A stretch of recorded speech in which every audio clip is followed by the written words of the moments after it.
Since we've now taken a look at the stories of the first two Archons to be introduced, both Venti and Zhongli, it only makes sense to also take a look at the story of Raiden.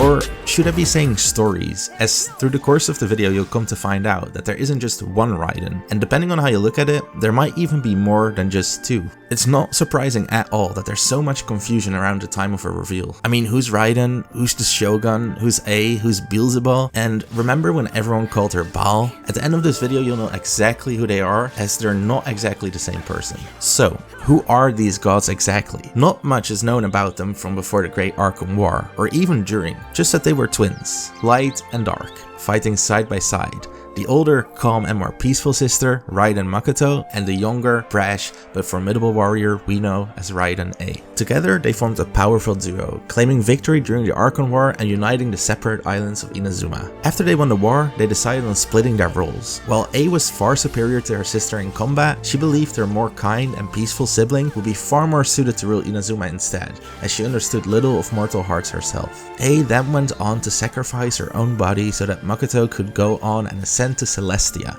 becoming one of the 7 and the very first Electro Archon. Why Ei sacrificed herself, or why exactly she had to, is something I'm personally not sure about. I've looked all over and I can't seem to find a specific answer. The most common explanation I could find is that there can only be one remaining god, who is then allowed to ascend and take their divine seat in Celestia. After her return, Makoto established a shogunate, which is Inazuma's government, and recruited her sister's body, after which Ei became her body double. Makoto ruling her people from the top, while Ei ruled the battlefield for her. Together, after Makoto had ascended, they were known as Baal. To the people, they were just one Electro Archon, while in reality, they were twin sisters, carrying out their duties side by side. That kinda makes more sense now that there was so much confusion when Ei first was revealed, doesn't it? Not only the people of Teyvat thought that Ei was Baal, so did a lot of us. Although just to clarify, at this point, only Makoto is officially an Archon, and only she is the one who possesses the Archon name Baal. Despite living in her sister's shadow, over time Ei managed to make friends and become quite close with a handful of people. A general named Sasayuri and a horned Oni, just like Ito, named Chiyo. Then there's also the two priestesses, Ei and Miko and Saigu. At some point in time,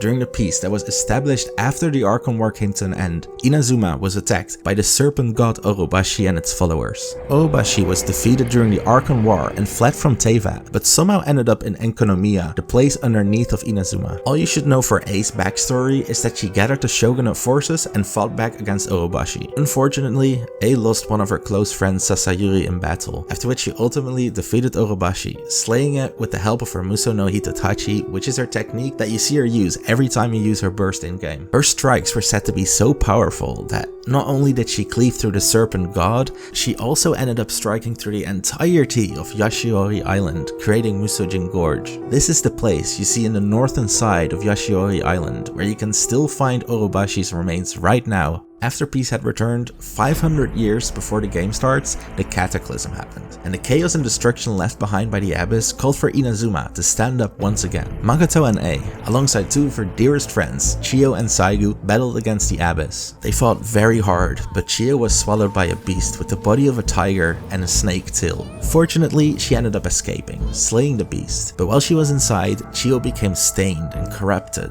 never to return to her own self. And so, Chiyo, one of Ei's dearest friends, ended up betraying her.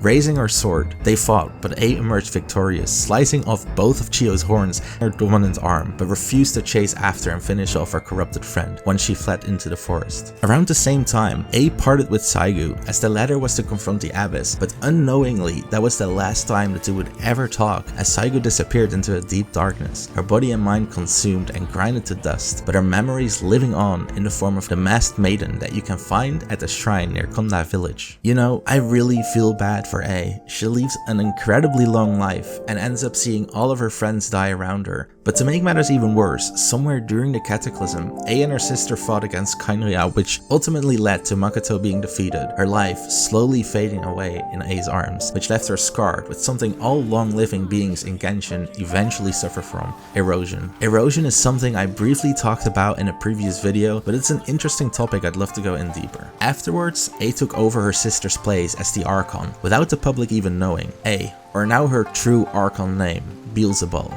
but to her people, the same Baal that they've always known. To see if she could get away from the terrible process of erosion, Ei created a puppet and named it Kunikuzushi. Recognize him yet? What if I tell you he later named himself something else? Something along the lines of Scaramouche. Originally, his purpose was similar to that of the puppet Ei currently uses, which I'll get into very soon, but upon his creation, Scaramouche started to tear up. And so, Ei considered him too gentle for the purpose which she meant to give him, but she couldn't bring herself to end his life, and so she set him free, giving him control over his own life. She didn't give up though, as shortly after she created another puppet, this time closely mirroring her own ideals, and so the Shogun was created. And this is who you pull for when you wish on Raiden's banner in-game, and this is who you also play as, obviously. After Ei created the Shogun, she decided she felt content and proceeded with her plan to avoid the effects of corrosion, transferring her own consciousness into her sword, the Musoishin, which we see whenever she uses her burst, so she could meditate. And she did so, quite peacefully, until she was disrupted a short while before the game starts. The Fatui concocted a plan to destabilize all of Inazuma by getting rid of the visions, pushing the popularity of their own alternative, their delusions. They tried to deceive the Kujo clan, Sara's clan, Sarakujo, to in turn deceive the Raiden Shogun. Ei saw through all their lies, but proceeded with the plan anyways, as the goal aligned perfectly with hers, since in her eyes, vision stood in the way of what she yearned for. She strived for eternity, and nothing else in the world mattered. To make enforcing this vision hunt decree easier, the Shogun issued another order, named the Sakoku Decree.